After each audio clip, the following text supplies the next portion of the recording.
டேய் நீ பயப்படாம இரு, நான் இருக்கேன். வக்கீலுக்கு கூப்பிட்டுருக்கேன், வந்துடுவார். ஓ, அவன் பண்ணலன்றதெல்லாம் அப்புறம் வாயை திறந்து பேச சொல்லு. சார் அவன் பேசுனது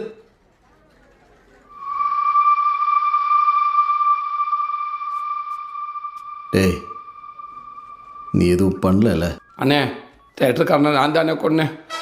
காலையில் ஆரிய நம்ம கையில் கத்தி எடுத்து வந்தப்போ அவனை காப்பாற்றி சைக்கிளில் கூட்டிகிட்டு போகிறப்ப தேட்டருக்காரன் குறுக்க வந்து வழி மறிச்சு சின்ன பிள்ளை பார்க்காம கத்தி எடுத்து குத்த வந்தானே. வேணாம்னே நான் காலை பிடிச்சி கெஞ்சி பார்த்தேன். நான் காலை பிடிச்சி தெரியாமல் அவனை வாரி விட்டு கீழே வந்து வேணுக்கிட்டு நான் தான் அவனை தள்ளி விட்டேன்னு என்ன தப்பாக பிடிச்சிட்டு அடியடி நடிச்சேன்.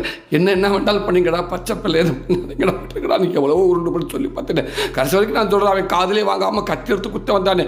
நீ எங்கள் குடும்பத்துக்குள்ளே வந்ததுக்கு அப்புறம் தானே எங்கள் குடும்பமே நாசமாக போச்சுன்னு அவன் தலைமுடியை பிடிச்சி தரதான் இழுத்துட்டு வந்து தலையை ஒரு சுற்றி மரத்தில் ஓங்கி முட்டி கயிறு எடுத்து கழுத்தப்பட்டு இருக்கு கொன்னே விட்டேன். உன்னையும் கொல்லணும்னு நினைச்சேனே, முடியலண்ணே.